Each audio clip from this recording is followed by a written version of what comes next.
Nosso sonho é o Brasil.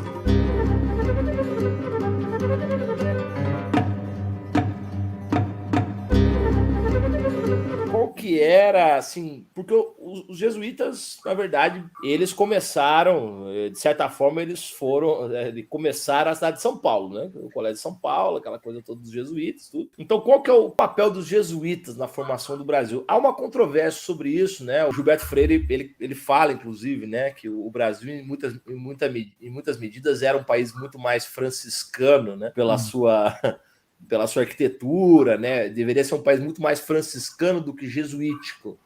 Mas a gente sabe que os jesuítas tiveram, o Padre Vieira foi um deles, né? Mas outros também, da ordem também, tiveram um papel importante em momentos decisivos, né? No caso do Padre Antônio Vieira foi na questão da Batalha dos Guararapes, né? Ele teve até um papel ali meio complicado na questão, né? Enfim, mas o que os jesuítas queriam aqui, afinal, e o que eles fizeram, né, pelo Brasil? Ô, Alex e Vitor, se me permite complementar a pergunta. Claro, claro. É que eu lembrei que um tempo atrás a gente estava discutindo isso, né, lá nos grupos, juntamente com os camaradas da Frente Sol da Pátria, era a importância dos jesuítas e dos franciscanos na formação educacional brasileira, né, na criação do pensamento, da moral brasileira, ali naquele primeiro século.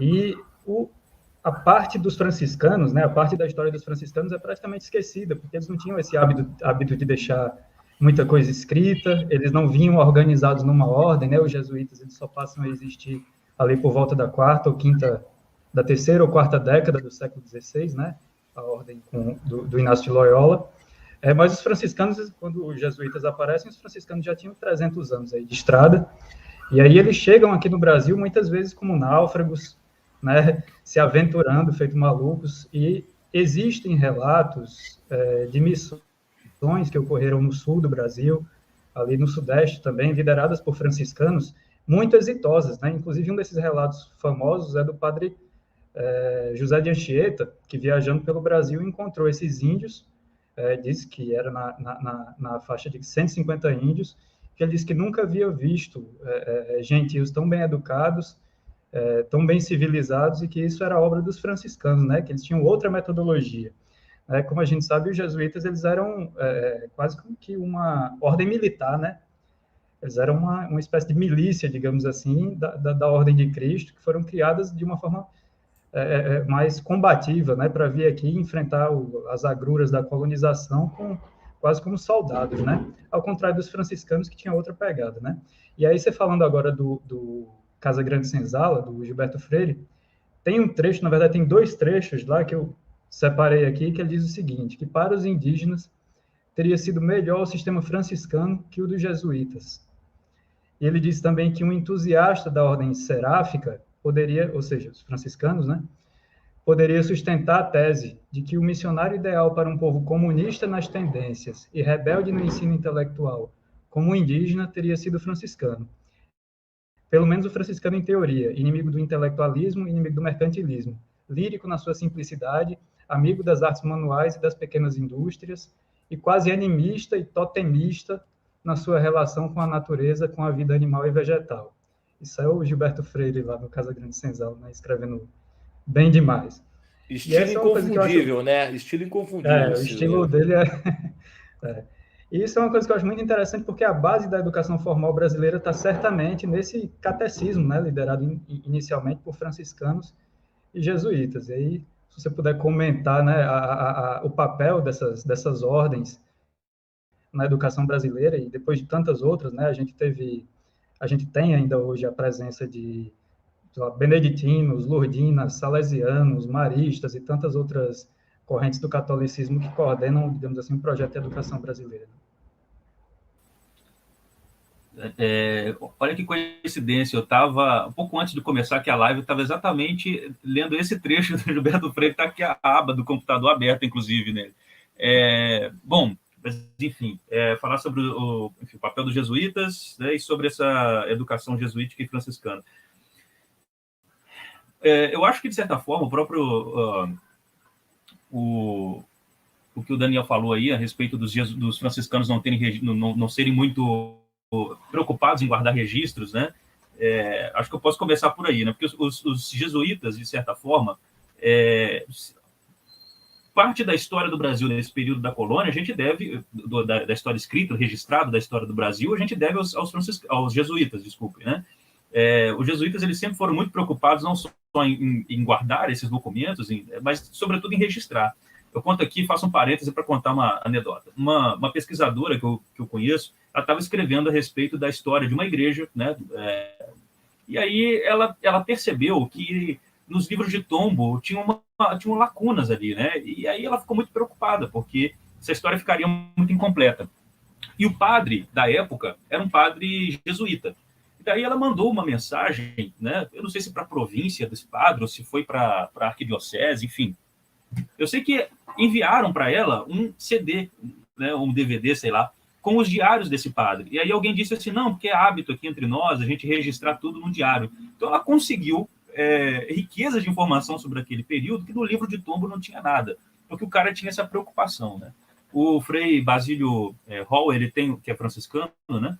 Ele tem numa das obras dele, ele diz isso, né? Ele fala assim, que a ordem dele não teve essa preocupação arquivística, digamos assim, né? De registrar, de guardar esses documentos.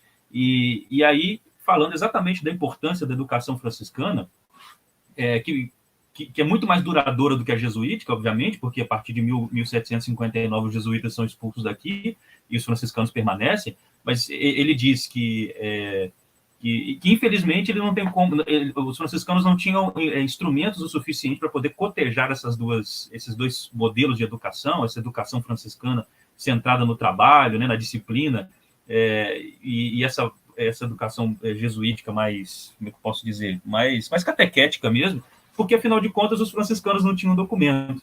E veja, que coisa, eu estou aqui, curiosamente, também aqui na minha frente, a história da Companhia de Jesus, do Padre Serafim Leite, que é uma obra volumosa, uma obra de fôlego maravilhosa.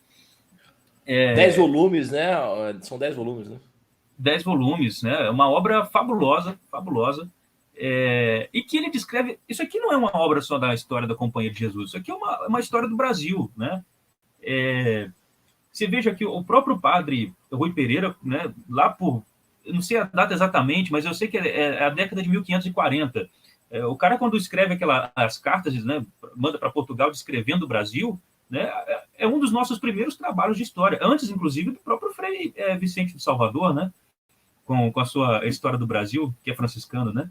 Mas essas cartas ali, essa descrição do Brasil, é uma obra de história importantíssima, né?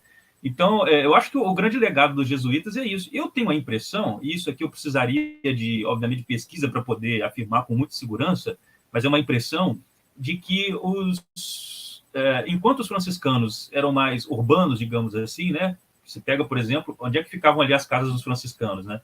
Então, eles tinham, se eu não me engano, em Olinda, depois tinha em São Luís do Maranhão, tinha uma no Rio de Janeiro, salvo engano, eram essas três, né? Falando aqui, obviamente, do período da colônia. Não que no período do Império fosse muito diferente, né? Mas no período da colônia, pelo menos essas três. Os jesuítas, por sua vez, eles eram... interiorizavam mais a sua atividade, né? Os caras iam lá para o meio do mato, né? Para onde não tinha nada. Os franciscanos tinham casa nas cidades. Então, eu acho que... como eu disse, eu não tenho elemento suficiente para poder afirmar isso com muita segurança, mas a impressão que dá é que essa é essencialmente a diferença, né? Obviamente tem uma diferença também metodológica, mas digo assim, do ponto de vista da presença deles, né? E você vai ter pelo menos da parte dos jesuítas, até o momento que eles saem do Brasil, até 1759, você tem uma presença muito maior de jesuítas, né? Você começa com 6 em 1549, quando você chega em 1759, você tem 474, né? E 44% desses jesuítas eram brasileiros, né? E obviamente que com a expulsão você desmantela tudo, mas pelo menos você tem esses registros que permaneceram, né? Que estão aqui e que a gente ainda pode acessar. Inclusive, tem lá um colégio que pertencia aos jesuítas, hoje ele funciona como arquivo público municipal, né? Ali, por exemplo, ali eu sei que não tem registro nenhum da presença dos jesuítas ali, porque a casa, ela foi, assim que os jesuítas foram expulsos do Brasil, ela foi assumida por uma família, que ficou até a década de 70 ou 80, acho que é 70, mas enfim. E os documentos foram pulverizados aí, sumiram e tal, a gente não tem muito registro daquilo ali, né? Mas, enfim, pelo menos dos demais a gente tem.